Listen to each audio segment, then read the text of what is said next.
Quit struggling. Budgeting is not for you.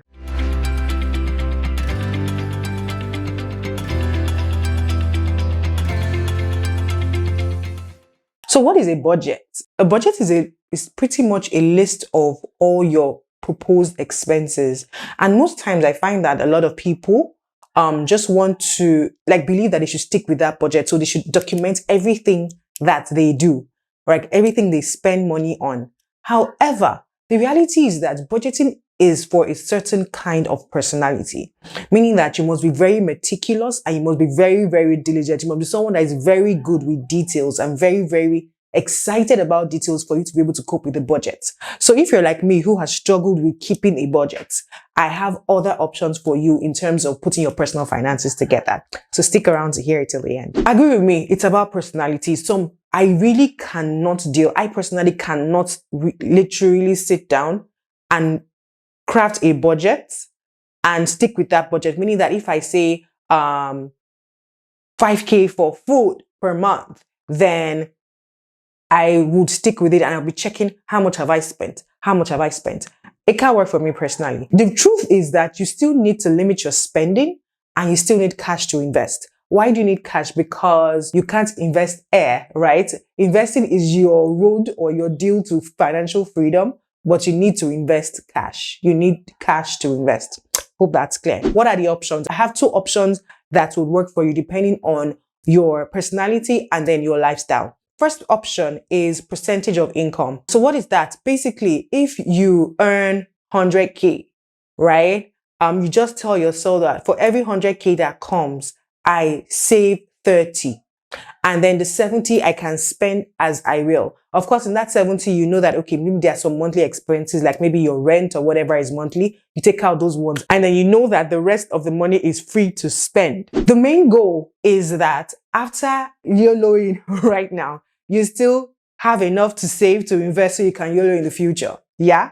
So given that as a goal, the idea is that with your percentage of income approach, you can save a certain amount, and it is really good for people who have flexi income. So if you run a business where your income can be 1 million today and the next month is 10K, what you just tell yourself is out of every income I get, I am putting away 20%. I'm putting away 30%, depending on how much you really need to spend. Of course, the idea is that you should be reasonable, because if you say you're going to save 70% or 80% and then you cannot actually live on 20, what will happen is that you will touch whatever it is that you have saved and it will get confusing. So the first option is percentage of income approach, where you don't need to think about your other expenses. All you just need is to put away that amount for saving, and you tick the savings box and you can spend the other portion at will in freedom. Now, stick around to the end because I'll tell you the pros and cons of the two options that I'm going to give you. Now, the second option is a capped expense approach. Now, the capped expense approach is simply this. I earn 100K, but I'm going to cap my expenses at 50. Now, that 50 has to be something that is reasonable, right? So you give an estimate and it's trial and error. Give an estimate of how much you need to spend monthly, and then the balance is moved to your savings account. Now, how is this different from the percentage of income approach?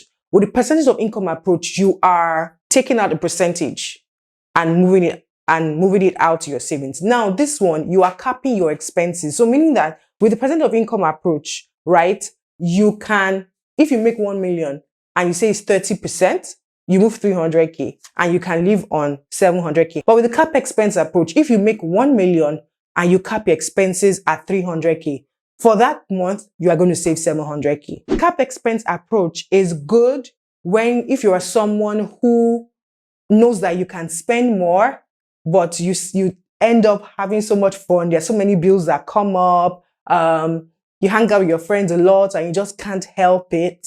So what you do is you just cap your expenses at, okay, every month I am not spending more than X amount of money. And once I hit that amount, I sit down at home and I do not go anywhere. Now, so those are the two options. So either you go for your percentage of your income that you move to specific savings account. Now, I mean it, you need to have a specific savings account, an account that is dedicated to just your savings and investing. you need to have that account. So percentage of income is that you take a specific percentage and put into that account periodically, however your income comes. And cap expense is that whatever you earn, you cap what you are spending. You set a limit to what you are spending, move that amount to your utility account, whatever it is, however it is you want to do it. And you can spend at will. But the balance goes to that savings account that I just talked about. Now, what are the advantages or disadvantages? For the percentage of income approach, the advantage is that you don't need to think. Like, any money that comes in, you move it and you're good, right? That's one. It's very, very easy, very, very easy to do. But the disadvantage is that if, for example, you started off with 1 million as your earnings, right? And you said 30%. So you were spending 700K and investing 300K. Now, what happens is that when your income increases to 2 million, if you are not careful about it, what you would have is that you would increase your spending to 1.4 million when you don't need to, because you have proven that you can live on 700K. So the major disadvantage of percentage of income approach is that if you are not conscious of it, you would experience lifestyle inflation. What is lifestyle inflation? As your income increases, your lifestyle will follow it because you are not setting a cap. Now, that is where the advantage of the cap expense approach comes in. The cap expense approach has the simple advantage of the fact that whether your income moves from 1 million to 5 million, right? If you can reasonably live on the 300K that you had set as a limit when you were earning 1 million, you just continue with that. And then if you are going to increase it, it becomes a conscious decision. So you can say, okay, my income has doubled from 1 million to 2 million. Therefore, I can now spend 500K and save 1.5. So there are advantages and disadvantages. However, the major story I am coming to tell, the major good news I'm coming to tell you is that you don't need to sit down with glasses and say, I am going to be looking at my budget at the end of the month, blah, blah, blah. For some people, it works. And the advantages to that, because you become more aware of your spending. You actually become more aware of what your money is going into.